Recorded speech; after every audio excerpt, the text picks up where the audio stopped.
What's going on, guys? It's Tom of Thompson Wrestling and welcome back to another video. Tomorrow night is the Royal Rumble pay-per-view, so why not do another video where I mix in TNA and Royal Rumble. The last one didn't do too well, but this one hopefully does, and hopefully you guys enjoy this one. I'm going to do a video where we discuss TNA's Royal Rumble style matches that they have had. And I say matches because there hasn't been just one.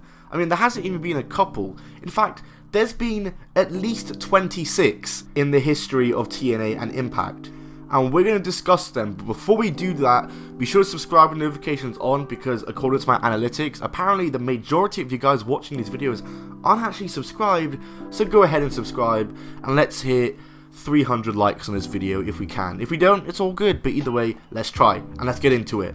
TNA has two different match stipulations that are both very similar to the Royal Rumble, so we're going to discuss them one at a time and discuss the rules and how they're different, and then we're going to actually watch one of the matches and discuss it and review it to talk about it and just see how it's different to a Royal Rumble match. Starting off with the Gauntlet for the Gold match. This match has been done 21 times in TNA/Impact's history. 13 of them have been #1 contendership matches for a specific division's title. For example, one of them would be a #1 contenders match for the Knockouts title, while another would be the X Division, or Tag, or the World title, whatever, you get what I mean. 7 of them have actually had a title on the line, whether it's vacant or the champion is actually in the match defending it. And the most recent Gauntlet for the Gold match that took place at Bound for Glory 2019 was an intergender match that had a title shot on the line of the winner's choosing, so the winner could choose what title they could go for, hence the reason why it was an intergender match, because it means they can choose whatever title they want, and it involves all the divisions. The Gauntlet for the Gold match follows all the same rules as the Royal Rumble match, but with one big difference. The match sees two people starting off, with new wrestlers entering the ring at timed intervals. Opponents are eliminated when they are thrown over the top rope with both feet hitting the ground, yada yada yada, typical Royal Rumble rules. But the rule that makes it stand apart from the Royal Rumble match is that when you get down to the final two in this match, those two compete in a regular singles match, and then the winner of that match wins the entire match. In itself, it's really not that bad of a concept, and out of all of TNA's crazy and ludicrous match stipulations that they came up with over the years, this is easily one of their better ones, and it's probably because it shares nearly all of the same rules as the Royal Rumble match, which, in my opinion at least, is the best match stipulation of all time. And like Royal Rumble matches, these matches even have surprise entrants. Just this past October at Bound for Glory, their Gauntlet for the Gold match saw Sabu, Tommy Dreamer, Hornswoggle, Joey Ryan and Kylie Ray all be in the ring with Jordan Grace and Madman Fulton at the same time, because wrestling is just wild like that. But that was the first of TNA's Royal Rumble type stipulations. There is one more to go through, and that is Joker's Wild. This one is very different, but also the same. Let me explain. Joker's Wild took place every year from 2013 to 2017 as a one-night only event. A one-night only event is different to a pay-per-view event in TNA. They were taped and released periodically on the first Friday of every month, other than months that had pay-per-views. These could best be compared to the old WWF In Your House pay-per-views. They were essentially promoted as specials and not pay-per-views, and they weren't connected to any storylines from the TNA/Impact weekly product. They just pretty much served as its own non-canon event, I guess, is the best way to put it. But back to what I was saying before, Joker's Wild is a one-night only special, and it happened every year from 2013 to 2017, meaning there was 5 of them. There was 5 of them.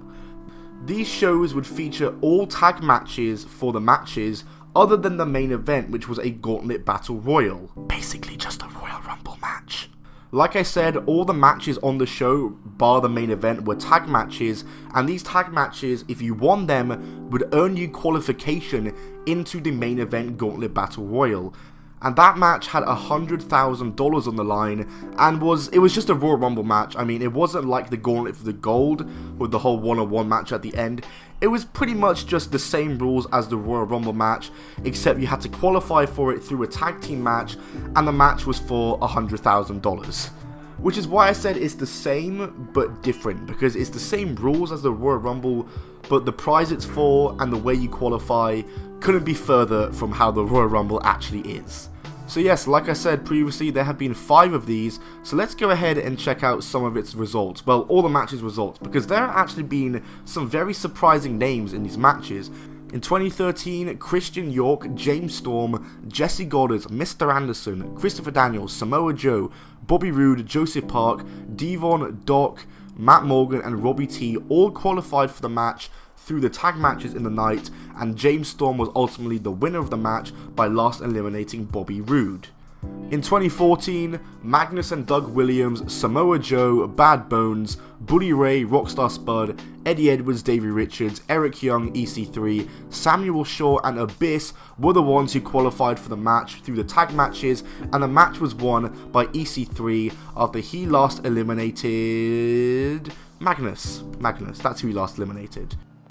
In 2015, Robbie E, Jesse Goddard, Rockstar Spud, Awesome Kong, Eddie Edwards, Davey Richards, EC3, Crazy Steve, Eric Young, Bram, James Storm, Gunner, Sonjay Dutt, Gail Kim, Lashley and Koya all qualified, making this an intergender match, and it was won by Bobby Lashley after he last eliminated EC3. And yeah, like I said, Gail Kim and Awesome Kong were just in it, which is pretty dope. In 2016, the Wolves, aka Davey Richards and Eddie Edwards, Eric Young, Bram, Tigre Uno, Mandrews, Grado, Rockstar Spud, Tyrus, who's Brodus Clay, and Jade, who's Mia Yim, Matt Hardy, Will Ospreay, Drew Galloway, who's Drew McIntyre, Mike Bennett, who's Mike Kanellis, all qualified for the match, and Drew Galloway was the one who won the $100,000 prize by last eliminating Mike Bennett.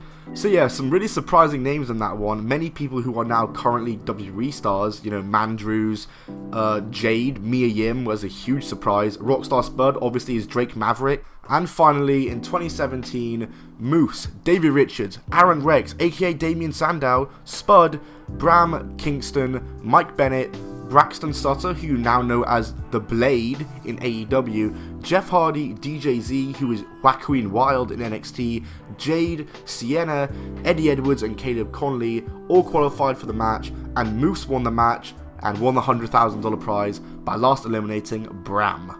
So yeah, this match had some very surprising names in it, and a lot of them had women in it, so making them intergender matches. But the women in these matches, if you noticed, were usually one of the first people to be eliminated, which kind of makes you wonder, why would you put them in there in the first place if you're not even going to give them a chance to run the gauntlet. Now we're going to go ahead and watch one of these matches and talk about it. I've chosen to watch a Gauntlet for the Gold match because The Joker's Wild is a whole show thing, and I need to watch the entire show, and I don't have time to do that before the Royal Rumble. There have been 21 Gauntlet for the Gold matches in total, 4 of which actually all took place on the same episode of Impact in 2008. So I'm going to put all of these in a random wheel, and whatever it lands on, we're going to watch and talk about.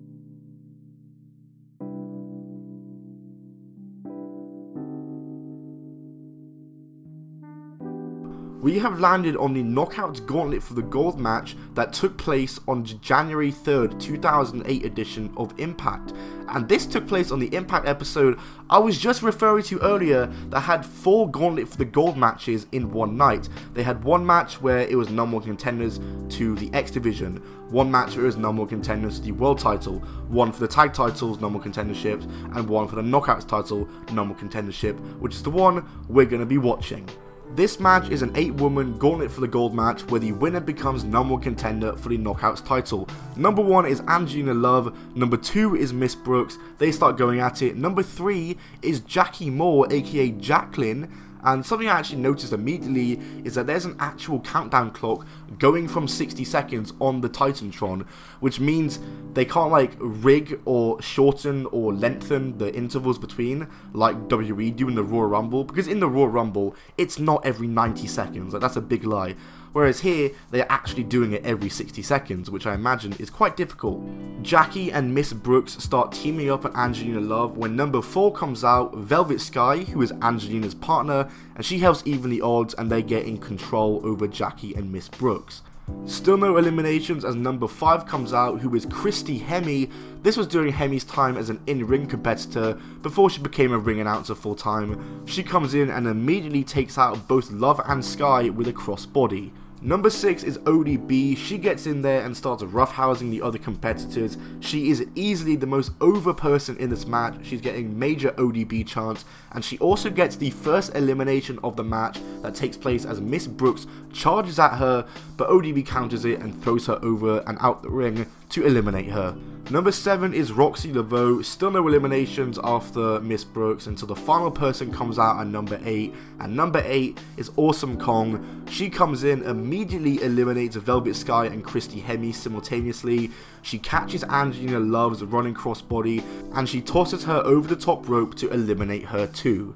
So we're down to the final 4 of this matchup: ODB, Awesome Kong, Roxy Laveau, and Jackie Moore. All the women start targeting Awesome Kong, making it a 3-on-1 match. They hit 3 triple drop kicks on her and manage to throw her over the top rope and eliminate her, to shock from everyone. Roxy then immediately after eliminates Jackie and leaves it down to her and ODB, who are now competing in a singles match.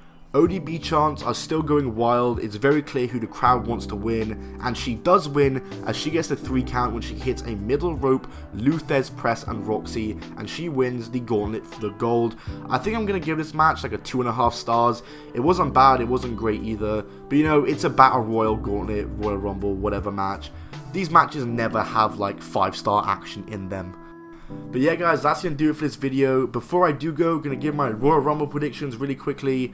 Shayna Baszler and Roman Reigns. Thanks for watching. Hit the like button, subscribe and notifications on, follow me on Twitter at Top 10 Wrestling, Instagram is at I'm Tom Bell. Goodbye and keep on rolling.